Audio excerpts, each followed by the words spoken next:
अच्छा, कभी सोचा है कि डाइनिंग टेबल पर जो खाना परोसा जाता है वो सिर्फ हमारा पेट नहीं भरता, बल्कि वो रिश्ते बना भी सकता है और बिगाड़ भी सकता है। आज हम इसी दिलचस्प सवाल की गहराई में उतरेंगे। तो सवाल यही उठता है, क्या खाना एक परिवार को जोड़ता है या फिर तोड़ देता है?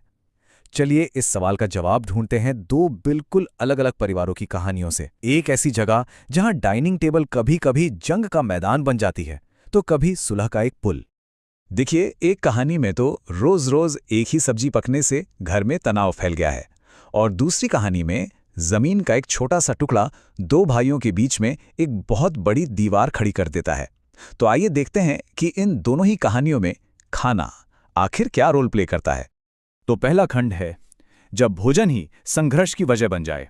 चलिए पहले उस परिवार से मिलते हैं जहां एक बहुत ही साधारण सा रोज का खाना घर में कलह की जड़ बन गया है। तो हमारी पहली कहानी में मामला ये है कि रोज एक ही सब्जी का बनना अब कोई आरामदायक आदत या परंपरा नहीं रही, बल्कि ये एक बोझ बन चुकी है। और इसी वजह से परिवार के रिश्तों में ना धीरे धीरे कड़वाहट घुल रही है। तो मिलिए काजल से, एक ऐसी बहू जो अपने ससुराल वालों के आलू गोभी के प्यार से, कह सकते हैं जुनून से, बिल्कुल तंग आ चुकी है। उसका ये कहना कि मेरा बस चले तो इस घर का नाम गोभी निवास रख दूं, ये उसकी फ्रस्ट्रेशन को साफ साफ दिखाता है। सोचिए जरा, सुबह शाम नाश्ते से लेकर रात के खाने तक बस एक ही सब्जी। अच्छा, अब चलते हैं दूसरी कहानी की तरफ। यहाँ दो भाई हैं, हरीश और सतीश। इनके बीच जमीन के एक टुकड़े को लेकर एक ऐसी खाई खुद गई है कि वो एक दूसरे से बात तक नहीं करते।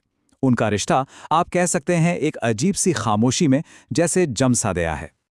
और ये सब शुरू हुआ एक पल से। खाने की मेज पर ही बोला गया एक वाक्य, सड़क किनारे वाला खेत तो मैं ही लूंगा। बस इसी एक लाइन ने दोनों भाइयों के रिश्ते में जहर घोल दिया, और यहीं से प्रॉपर्टी का विवाद उनके प्यार पर भारी पड़ गया। तो अब आता है दूसरा खंड, जब सब्र का बांध टूट जाता है। दोनों ही कहानियों में जो तनाव धीरे धीरे सुलग रहा था, वो अब एक ऐसे मोड़ पर पहुंचता है जहां सब कुछ बिखरने की कगार पर है।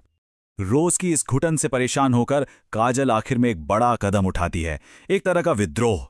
वो जानबूझकर आलू गोभी में इतनी मिर्च और इतना नमक डाल देती है कि उसे कोई खा ही ना पाए। और फिर परिवार का रिएक्शन, बहू ये मिर्च डाली है या सीधा बारूद डाल दिया है? इससे ये तो साफ हो गया कि काजल का मैसेज उन तक पहुंच गया था।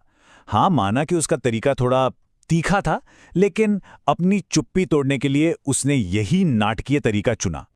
अब देखिए, काजल के घर में जहां इतना हंगामा हुआ, उसके बिल्कुल उलट हरीश और सतीश के बीच का तनाव एकदम खामोश है। वो अपनी अपनी छत पर एक दूसरे को